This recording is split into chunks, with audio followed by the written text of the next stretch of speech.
and then one says to the other, "What's water?" Right? Because we don't think about being. It's what we exist in. And so we don't actually think about it. But it is the single most important thing to understand.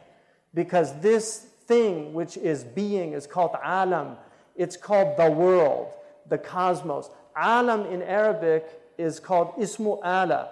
It's the noun of instrumentation. It's the noun of instrumentation. Like tabi' is what you imprint with. The tabi'. It's what you make an imprint with.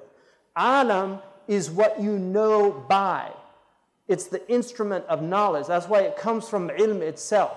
It's the instrument of knowledge. And so knowledge is the single most important thing that we do as human beings. Why? Because we are knowers by our very nature. This is what sets us aside from all the other animals. And this is why Allah says about people that don't seek knowledge, "Inhum kal an'am." Bal hum adallu sabila. They're like cattle. No, they're even more astray. Why? Because a cow is being a cow. Its being is being fulfilled in its cowness. But a human that does not seek knowledge is not being a human, because it's not fulfilling its humanity as a knower.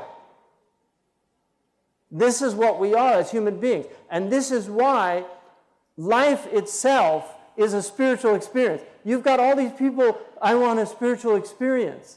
This is it, folks. This is the spiritual experience.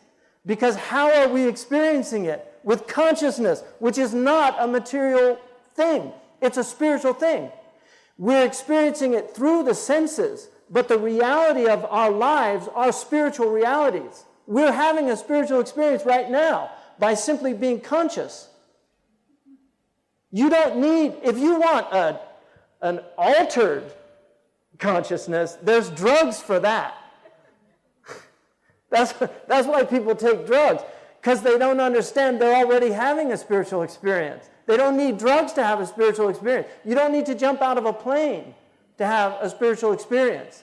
You don't need to be on Mount Kilimanjaro to have a spiritual experience. It's right here and right now. It's just simply being aware, being conscious, because this is an immaterial phenomenon. Consciousness is not a material reality.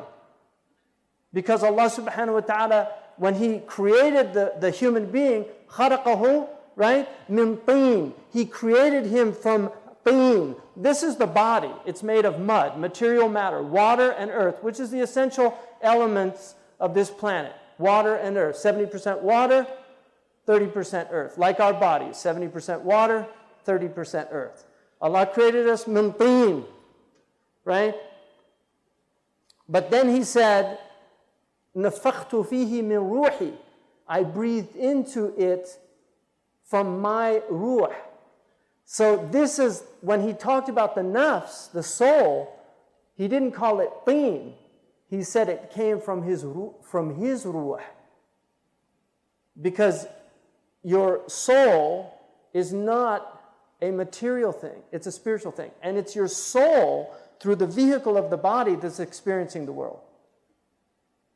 You can't experience the world through anything other than your soul. And that's why mere experience of life on earth is a spiritual experience. And there are people that become aware of it, and there are people that think they're having a material experience. They're called materialists. They deny the unseen, even though their very soul can't be seen. Their own consciousness can't be seen. You cannot find consciousness in a microscope.